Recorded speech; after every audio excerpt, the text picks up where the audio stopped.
संख्या 350 में 20% की वृद्धि की जाती है और फिर 25% की कमी कर दी जाती है। इस प्रकार बनने वाली जो नई संख्या होगी उसे हमें यहाँ पर बताना है। अब आप यहाँ पर क्या करोगे कि देखिए, एक चीज़ आप हमेशा याद रखिएगा कि जो परसेंट संख्या से जुड़ा हुआ है, जो परसेंट संख्या से जुड़ा हुआ है उस परसेंट को आपको छोड़ देना है और जो संख्या से जुड़ा हुआ नहीं है उस परसेंट को आपको ले लेना है। अच्छे से समझ नहीं आया हो तो ध्यान से समझ लीजिए। उसने क्या बोला है कि संख्या 350 में 20% की वृद्धि की जाती है, यानी कि इस संख्या के लिए ये वाला परसेंट है, इस संख्या के लिए जो परसेंट है वो कितना है आपका 20%। अब इस 20% से हमें कोई भी मतलब नहीं है, अच्छे से समझ लीजिए। इसके बाद बोला और फिर 25% की कमी की जाती है। 25% जो दिया गया है इसके लिए संख्या यहाँ पर है ही नहीं, इसके लिए ये वाला जो परसेंट है इसके लिए तो ये संख्या है, लेकिन ये 25% जो है उसके लिए संख्या नहीं है, तो इसी के लिए हमसे यहाँ पर संख्या पूछी गई है।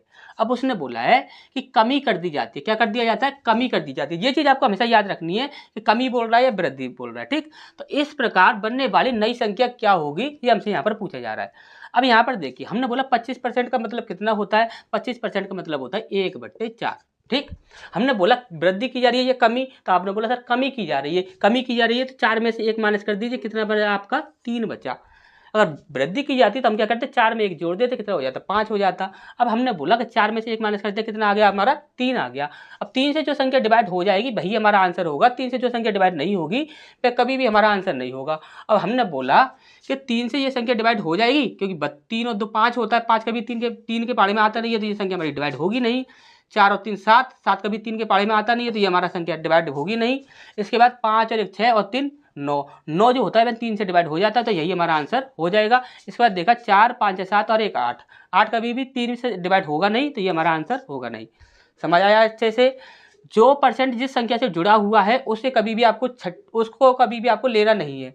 जो परसेंट बचा हुआ है उस परसेंट को आप ले लीजिए, या फिर बहुत सारे परसेंट यदि दिए गए हों।